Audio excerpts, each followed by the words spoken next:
Hey guys, so welcome back to Not Grammy's Kitchen. I'm really excited that you guys are back and you guys continue to watch me.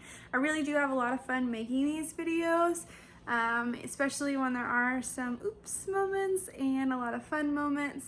And I really just enjoy being in the kitchen in general. So today, because I still have pecans that I need to use, I'm gonna make this pecan bundt cake that I found in a recipe book that I've had for a little while.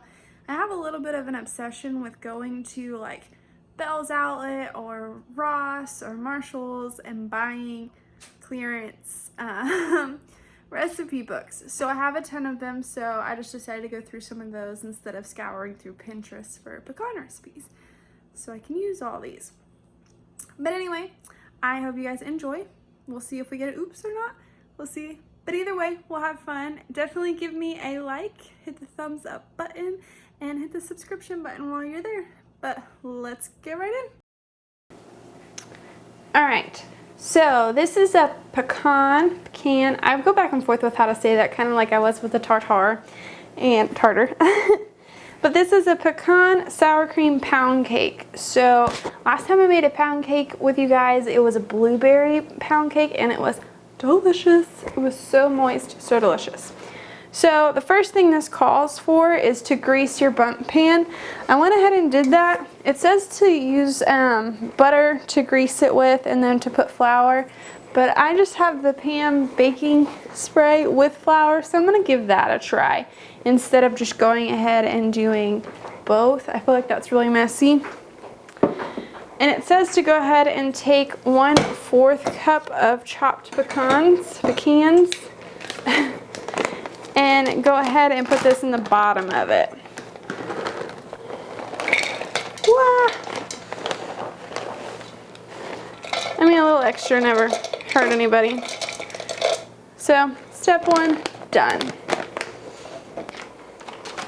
So I'm gonna set that behind me because I don't really need it right now.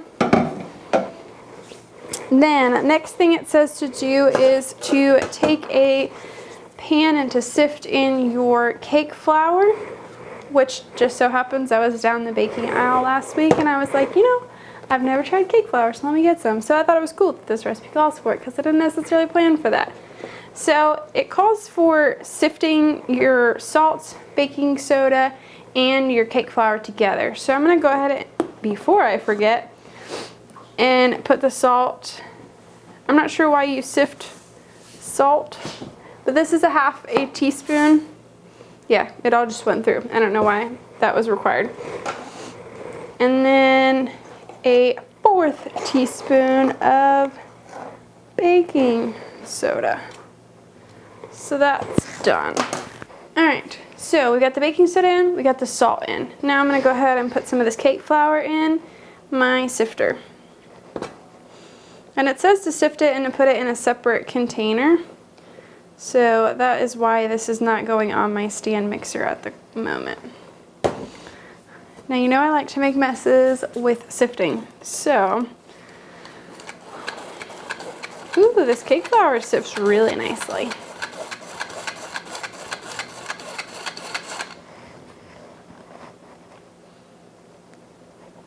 Ooh, helps if it gets in the sifter.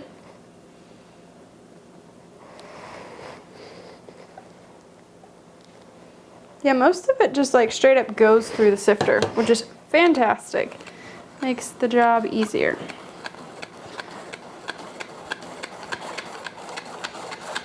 That takes no time. I think I would like cake flour better than regular flour.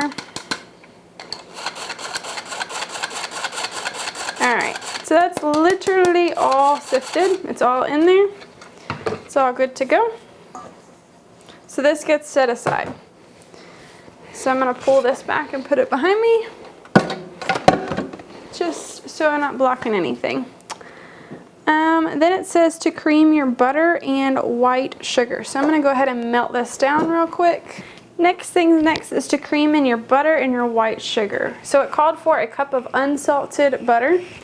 So whenever I melt this, I should have grabbed a spatula. You know what, I have one right here. Whenever I melt butter, I don't make it usually all the way to a solid, like to a straight liquid. I try to time it so that it'll still be a little bit of a form, because usually it calls for room temperature, and I never have butter at room temperature. I always have butter chilled in the fridge. I just don't know, that's just a thing for me. I know it's technically safe, I guess, but I don't, whatever. So I always leave it so there's a little bit of clumps when I put it in the microwave. I don't put it hot enough or long enough that it'll be complete liquid if I can avoid it. Anyways, back to this. It calls for 3 cups of white sugar. So I'm gonna go ahead and just fill this up. This only goes to 2.5 cups. So I'm gonna fill it up to 2, I think, and then go for the last cup. All right, that's 2 cups. So there's that.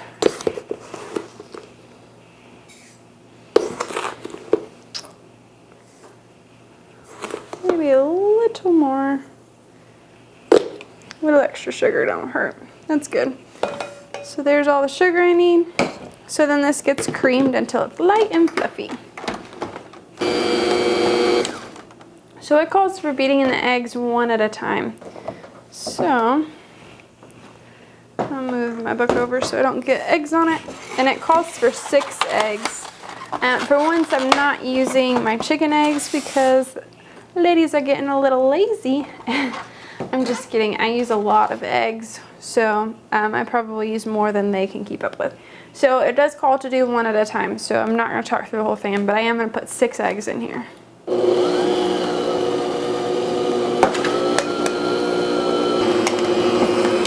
Alright, so this looks beautiful. So the next thing I need to put in is the vanilla. So this calls for 1 teaspoon, I apologize, 1 teaspoon of vanilla.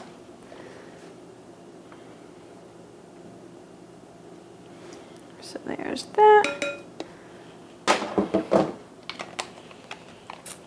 And then it just calls for a cup of sour cream. So I'm gonna go ahead and blend this and then throw in that sour cream and make sure I'm not supposed to do. Okay, so when you're doing the sour cream, you're supposed to alternate between sour cream and the flour mixture. So I'm gonna go ahead and start that.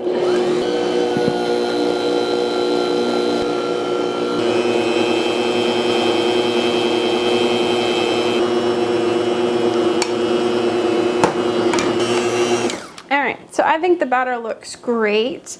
It's definitely nice and fluffed. So next, I believe we just throw it into the prepared pan. And then we're gonna bake it. So I already have the oven preheating at 350 degrees, and it gets baked for 75 to 90 minutes. I always start on the low end just because I don't like anything overbaked, and then I just keep testing it as I go up. So, don't wanna drop that. So I'm just gonna pour it in, and then I also like to put it on a cookie sheet, put the Bundt can on a cookie sheet, because depending how full this gets, it can be really topsy-turvy, whereas the cookie sheet is a little more durable and it's easier to grab onto. So that's just my tip for you. I'm gonna go ahead and spin this a little bit. Maybe it won't spin while it's in midair. That's okay.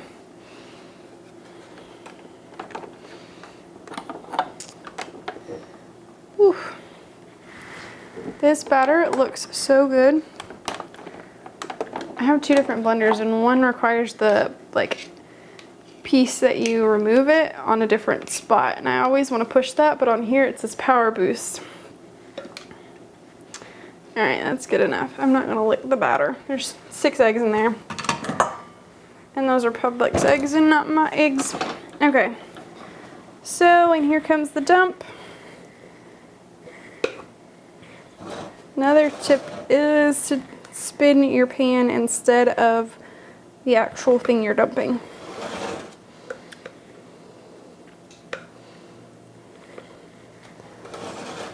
It's a little easier than stopping and starting.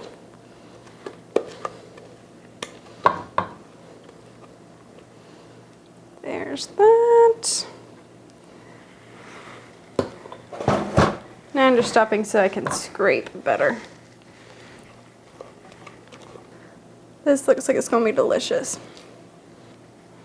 So So depending on how much this rises, this might be a little short. That's good enough. Alright, so I'm going to put it onto a cookie sheet and then into the oven for 75 to 90 minutes. And then it's going to come out and we're going to cool it for about 20 minutes. And then we're going to put a nice beautiful glaze on it. So we'll be back once it's baked.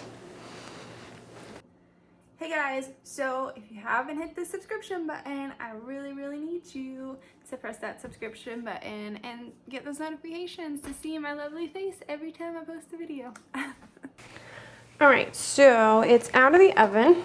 It's good to go. It says to flip it over onto a cooling rack.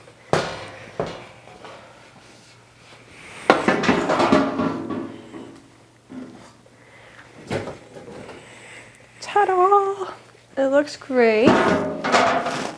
Alright, so then from there, you have to make your glazing.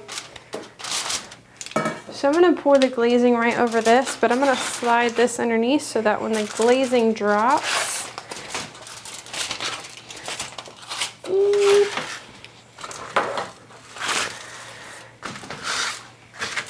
I just want to clean up the least amount of mess possible. So even that seems a little, it's just going to have to work. First things first is it calls for a cup of powdered sugar or confectionery sugar. So I'm going to go ahead and dump this in. I really don't want it to, that was what I wanted to avoid, but that's okay. So that's a cup. I'm sorry. Jack, can you go lay down? Alright, and then I need 3 tablespoons of orange juice. So let's go ahead and get that in there. There's 1, 2, and 3.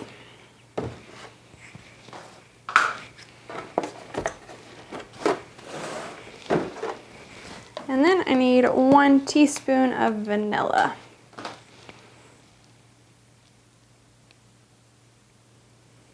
So there's that.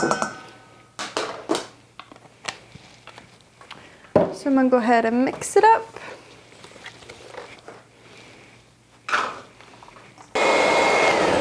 Alright, so we're mixed. We're good to go. So now it's time to glaze. So I'm just going to do it this way.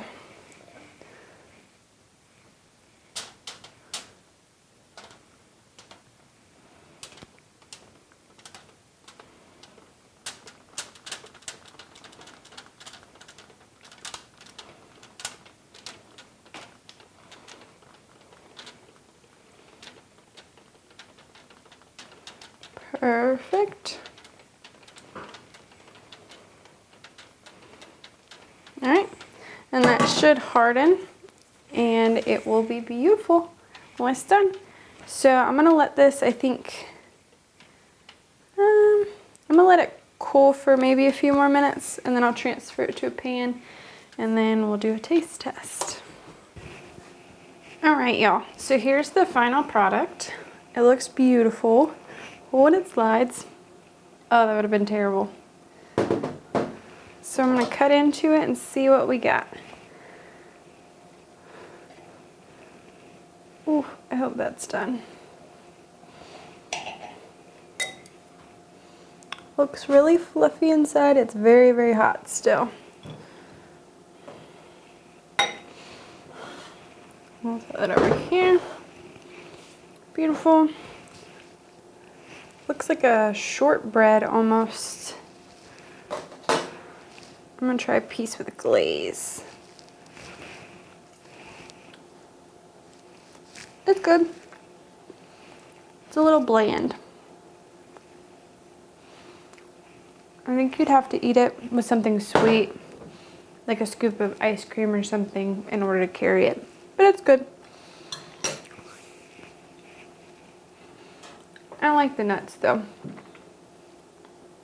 And I know that was my intention of using the nuts, but It's all right. I don't think I'd make it again.